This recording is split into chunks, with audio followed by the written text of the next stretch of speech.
একটি পদত্যাগপত্র সামাজিক যোগাযোগ মাধ্যমে রীতিমতো ভাইরাল হয়ে গেছে। ডক্টর ইউনূস পদত্যাগ করেছেন, সেই পদত্যাগপত্র ভাইরাল হয়ে গেছে এবং সেটি নিয়ে আলোচনা এতটাই তুঙ্গে উঠে গেছে যে বলা হচ্ছে ডক্টর ইউনূসের পদত্যাগপত্র রাষ্ট্রপতির কাছে গিয়েছে। ডক্টর ইউনূস পদত্যাগ করে চলে যাচ্ছেন, পরবর্তীতে কি হচ্ছে সেই আলোচনা এই ভিডিওতে করব। দর্শক থাকবেন নিয়মিত আয়োজনে।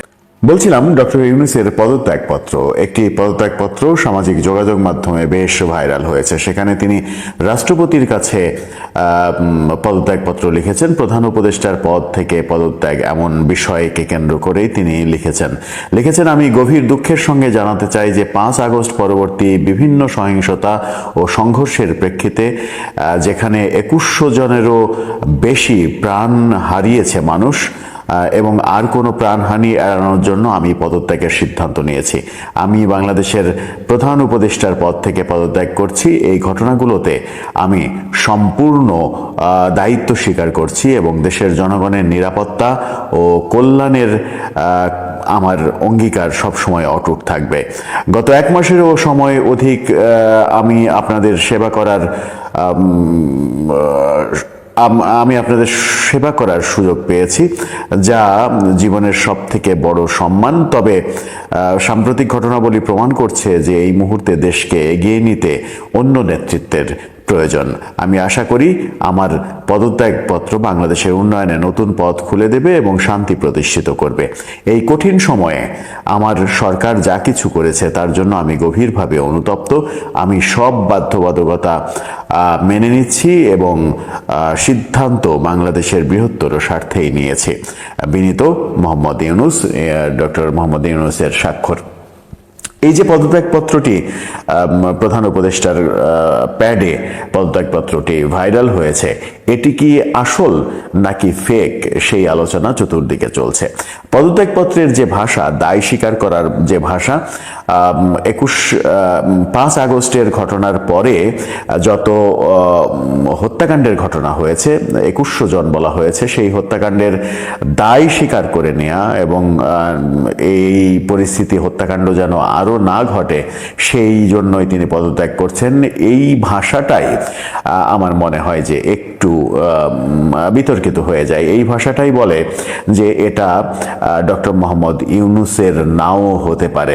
সামাজিক যোগাযোগ মাধ্যমে ভাইরাল হওয়া এই পদত্যাগপত্রটি আদৌ ডক্টর মোহাম্মদ ইউনূসের কিনা সেই ভাবনাটা যখন হচ্ছে, তখন ডক্টর ইউনূস সুইজারল্যান্ড সফরে রয়েছেন। সেখান থেকে শোনা যাচ্ছে তিনি সফর সংক্ষিপ্ত করে দেশে ফিরছেন এবং এই পদত্যাগপত্র ভাইরাল হওয়ার ঘটনাকে আর এক উপদেষ্টা আসিফ নজরুল তিনি গুজব বলার চেষ্টা করেছেন। তিনি বলেছেন, পাগলের প্রলাপের মতো গুজব ছড়ানো হচ্ছে, আমরা ভালো আছি। উপদেষ্টাদের সম্পর্কেও নানা রকমের কথা চলছে।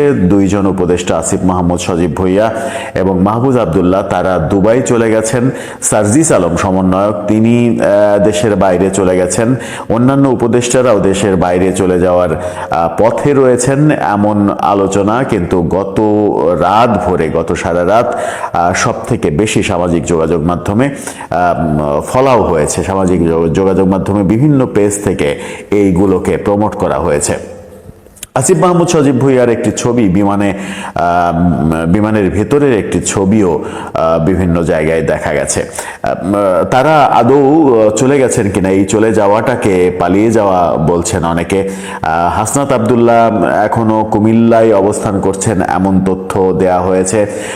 ছাত্রলীগের সাবেক সাধারণ সম্পাদক সিদ্দিকী নাজমুল তিনি তার পোস্টে এই আসিফ মাহমুদ সজীব ভুইয়া চলে গেছেন, মাহফুজ আবদুল্লাহ চলে গেছেন, সার্জিস চলে গেছে, হাসনাত আবদুল্লাহ এখনো কুমিল্লায় রয়েছে, এরকম বিভিন্ন ইনফরমেশন দিয়ে একাধিক পোস্ট দিয়েছেন। আসিফ নজরুল এই সমস্ত ব্যাপারগুলোকে গুজব বলে উড়িয়ে দিয়েছেন, কিন্তু তিনি এটা বলেননি যে আসিফ মাহমুদ সজীব ভুঁইয়া যদি এবং মাহফুজ আবদুল্লাহ তারা যদি বিমানে উঠে থাকেন তাহলে কোন রাষ্ট্রীয় কাজে তারা দেশের বাইরে যাচ্ছেন সেই ব্যাপারটা পরিষ্কার করেননি।